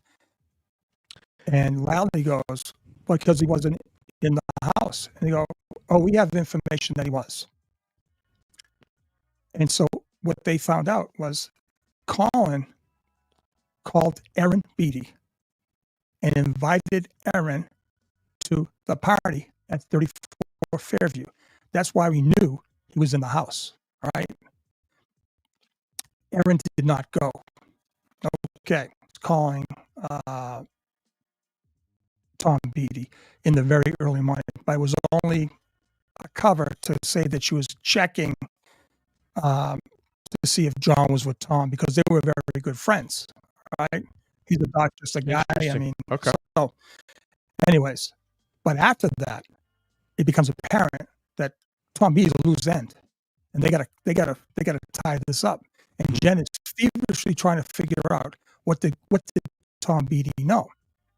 And so there's a story where Tom is at an old place that my family used to go to. I went to many times. The John McKeon post in Dorchester. We call it McKeown because my mother was a McKeown. That's how you say it. But most people call us Brian Albert and Chris Albert go to the hillside, the famous meeting spot, and are asking where is Tom Beatty? So a guy calls up Tom, unbeknownst to Brian and Chris, and says, "Hey, these guys are looking for you." He said, "Fuck this shit. Give me 2 minutes. I'll be up there." So it was about a 10-minute, depending how quickly you go. And he gets to the hillside, and they go out. He said, "Hey, you looking for me, Brian?" No, Tom's a big dude. He's a big guy. Mhm. He ain't no one's gonna mess with him. Mhm. Brian, well, can you change your time frame? He goes, "What are you talking about? There's no way I'm gonna lie for you." Some of those words were effect. All right. You mean The common? thing was- Yeah, what everybody should have done. And so there was this way to put an arm on Tom. Listen, Tom is a city boy, and he ain't gonna be impressed by any cats from Canton. Trust me on that one. Mhm. No way. And he didn't give a shit who they were. All right. And since then, right? Poor Erin, this young girl, is being scolded and called the worst names by adults. Jen McCabe, this other lady, I don't know, she was talking about, men's penises in her mouth and all. I mean, really rude. He said that fired me up. So there's a lot, but Tom factors prominently at some part of this case. He really does. Someone's saying that they can hear us, so that is great. Thank you. Yeah, Thank you. Playing grab I ass. don't know. Playing grab ass. I love it. That's I love these names. Oh man, you guys are they're so creative, man. You guys are so damn creative. Yeah. Thank you so much. I think someone has one more that we can get in here. Okay. This is from Sinbad333. At Sean knows all the inside tea. Yes, he certainly does. At Calling All Beings, ask Sean about the Boston cop who Higgins talked about. Talked to about John's death. He claimed he pulled Chloe off John.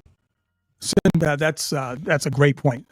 So during the course of this whole year, I was getting information left and right, and I did have a credible call come in.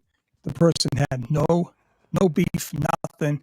And matter of fact, his son was approached by young Colin at Bridgewater State. His son was going to Bridgewater, and Colin and him had a little tiff. The kid that doesn't fight. Remember, he says, "I don't fight. I just fought with my brothers." Right? Yeah, sure. So he called me up. He said, "Sean," and he said, "Listen, I got to tell you this story. A very, very close friend of Brian Higgins. We're out a couple of weeks ago, down south, right around the Bridgewater area. They're at a bar. So you got Higgins, a Boston cop, another cop, and this guy sitting at a table. And now this is had to be after Brian had gone and testified at the grand jury. And the friend is saying that Brian felt like he had a lot more, he was a lot looser, calmer, didn't have any worries, which to me means he gave it up. He gave it up. Oh, wow. Wow. Yeah, okay. He gave it up. And he got it off his... Yeah. So the subject came up and said, "Hey, Brian, come on. Now, these are all good friends." Now, he goes, "Come on now, Brian, what's up with this whole thing with O'Keefe?" He goes, "Listen," gets him in a little huddle. He said, "Listen, I never touched John. Never touched him." He says, "In fact, when John came down, Colin and Brian are tattooing him, right? He says, I was getting the dog off of John. I was pulling, and John's pulling his arm, but he's getting beat up. And he said, I pulled him off. And next thing, the dog went after me." At the same time, the Boston cop gives up, "That's it. I'm done. I can't listen to this. Don't you know I'm a Boston cop? You can't tell me the shit." He fucking takes off. He leaves. He leaves the bar. He doesn't even pay for his drink. He just takes off. He does the Irish exit. That's a real Irish exit. He did a bolt job on these guys. And that's his story. And I passed that to Alan Jackson. Listen, the bottom line is he gave a proffer. There's no doubt in my mind. Because Dave Yannetti said during the federal proffer, Brian Higgins said A, B, C, whatever the fuck he said. He said it. There's definitely a federal proffer that was given by Brian Higgins. He's not stupid. His attorney is a former assistant U.S. attorney. They know how the game is played. So you don't think he perjured himself on the stand then? Okay. Well, here's the thing. The proffer cannot be used directly against the person giving it. All right? They're told right off the bat, anything you say to us will not be used directly against you. However, if we don't believe you, or if you fudge or hedge on anything, and we don't come to an agreement, which I guess they didn't, they said, "Okay, fine. We're not going to do it. We'll go around based on this information and investigate other people to get to you." But they couldn't use his information against him. Now, here's the thing. He benches on the stand, which is crazy. I did see a tall guy with dark hair. No one had ever mentioned that. And my theory is this. He probably said that to the feds, and he probably said that on purpose at the trial. And here's another thing: we all know he was at the Sally Port. You could see him in the Sally Port. He says, "I don't recall." Yeah, what's he doing in the Sally Port? He has no jurisdiction in this case. What is he doing there? He says flat out, "I don't recall being in the Sally Port." You know, he did everything he could to not get jammed up. But, you know, at the end of the game, I mean, let's face it, he's done. He is done. They're all done. It's just a matter of time. That's my thing. You continue to give us hope, Sean. We've kept you for 2 hours, and I thank you so much for your time, man. I'm telling you, and like the Glare knows, Mike the Jerk Crawford, he knows. All these guys know. We could talk for hours and hours and still not get through anything. But listen, you need me anytime for a round table, whatever. Yes, I'm your guy. You know, we're gonna put together a round table. You're awesome. Before we say goodbye to you, I want to say thank you to everybody in the chat for coming and supporting Sean. I know that he has so many fans. And I hope you enjoyed the content tonight. I love it.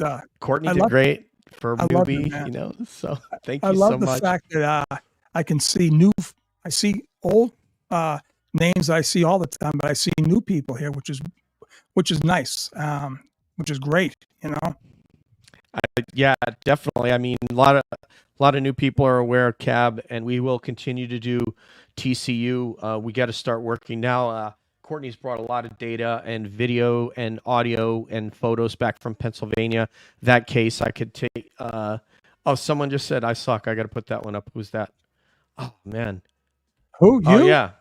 All right. Thanks, man. I appreciate that. Oh, man, we the people. Come on, man. Come on. I love it. This is not easy being on. No. It's the easiest part is for me. I get to sit and relax. You got the hard part. You got to run the show. Yeah, I've only been doing it for 14 years, so I know I don't suck, but I'm going to put that up just to make him feel good. Yeah. I just, you know, hey, listen, I love messing with these people. I got a little rude to a few people today before I come on the show. You know, I got to stay to my new Sean 2.0, but a little bit of the 1.0 comes back. Yes. Hey, listen, I'm telling you, my microphone is coming over beautifully. What the hell? No, you sound good to me, man. It's all good, man. Yeah, so it is all good. Thank you. It's just me, yo. Love to mess with me. I tell you, they know the trigger for me. Yeah, and thank you so much, Melissa. You are so kind. If you have a question, thank you so much for your super chat and Aunt BB2. You guys are, we're definitely gonna have Sean on again, and we'll be getting more. We're gonna set up a round table. I got to get a hold of. I'd like to get Mike. I'd love to get Nurse Kim. I'd love to get Mazza in there. And what's going to happen is the way that the CAB roundtable works is everyone is going to have to bring a Karen Reed trial or Karen Reed case related topic, and then you're going to pitch that topic or that question, and everybody around the table will get to comment on what either your theory, your hypothesis, your question, your comment. And so we'll go in a circle. Everybody will get to do it. So we'll do that. That's awesome. Okay. That's awesome. All right. Beautiful. On behalf of Special Agent Supervisor, check yourself. Supervisory Special Agent Sean A. McDonough. This is DJ saying peace out, one love, and we'll see you down the road. Thank you, buddy. Thank you, brother. Thank you. Wait, did I get to the video? Here we go. This should be it. Is that it? See, when I don't have my producer here, he's so amazing. He does all this work for me. This is the CAB outro.